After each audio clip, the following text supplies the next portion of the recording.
अभी कांग्रेस ने एक एफआईआर सेल तैयार किया है जो लोगों को सच बोलने पर उनके ऊपर एफआईआर कर देते हैं।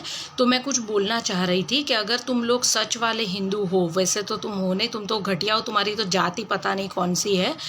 दादी भी निकम्मी जो अपने पति का सरनेम नहीं लगा पाई, बाप भगोड़ा जो युद्ध के टाइम पे भाग गया था, नाना निकम्मा जो हिंदुस्तान पाकिस्तान करके एक वोट के बेस पर प्रधानमंत्री बन गया। मतलब तुम लोगों को भीख पे जीने की आदत है। तो और इतने सारे घोटाले करके खुद की माँ बेल पे घूम रही है, मुफ्त के बंगलों में रह रहे हो, तो भी बेशर्मों की तरह लोगों को सवाल पूछते हो। 1500 करोड़ देने वाले रतन टाटा ने जवाब नहीं मांगा, लेकिन चवन्नी भी नहीं देने वाली भिखारी जो लोगों के पैसों पर पल रही है, वो भूरी काकी मोदी से हिसाब मांग रही है। काहे का तू हिसाब मांग रही है? तू है कौन? तूने क्या किया गरीबों के लिए?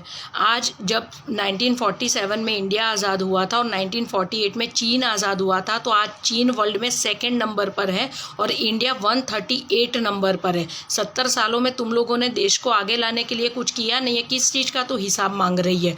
पाकिस्तान बना तुम्हारे राज में, बांग्लादेश बना तुम्हारे राज में, मुस्लिम पर्सनल लॉ आया तुम्हारे राज में, अल्पसंख्यक का मंत्रालय बना तुम्हारे राज में, अल्पसंख्यक के विद्यालय बने तुम्हारे राज में, अल्पसंख्यकों का लॉ बना तुम्हारे राज में। तुमने हिंदुओं के लिए क्या किया? तुमने हिंदुओं को आरक्षण दिया। क्यों? क्योंकि हिंदू अंदर अंदर लड़ता रहे, मरता रहे और तुम लोग अपनी रोटियां सेकते रहो। जिन किसी को भी पता नहीं है, मैं उन लोगों को बता दूं कि Nehru actually Hindu common bill code bill लाना चाहता था, जिसके चलते सरदार वल्लभ भाई पटेल ने उनको बोला था कि अगर तुम ये बिल लाए हिंदुओं के लिए तो मैं कांग्रेस से इस्तीफा दे दूंगा। इसलिए उनके देहांत के बाद इस नेहरू निकम्मे ने हिंदू कोड बिल पास करवाया था और आज जो ये हिंदू भुगत रहा है ना, वो उस निकम्मे की वजह से भुगत रहा है। ठीक है। और दूसरा कि मोरारजी देसाई ने अपने एक उनका जो बुक है मेरा जीवन वृत्तांत, उसके 4, 5, 6 नंबर के पेज पर लिखा है कि पता नहीं क्यों मुझे ऐसा लगता है कि नेहरू को पहले से ही हिंदुओं के साथ अलग ही पूर्वाग्रह है और जो हिंदुओं से नफरत करते हैं। और जेबी कृपलानी ने भी कहा था कि अगर आप हिंदू से प्यार करते तो कभी हिंदू कॉमन बिल नहीं लाते, आप कॉमन सिविल कोड लाते जो सारे धर्मों को लागू पड़ता।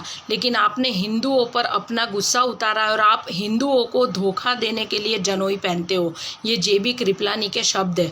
तो मतलब ये परिवार पूरा नीच परिवार है जिन्होंने सिर्फ देश को लूटने का काम किया है और देश की बर्बादी में पूरा योगदान है। अभी भी समझ जाओ, हिंदू एक हो जाओ और इन लोगों की बैंड बजा दो। कांग्रेस मुक्त भारत करोगे तभी जाकर तुम्हारी ज़िंदगी सुधरेगी, वरना तुम्हारी ज़िंदगी ये लोग नर्क बना देंगे। इससे अच्छा तुमको नहीं समझा सकते हैं अब। वंदे मातरम।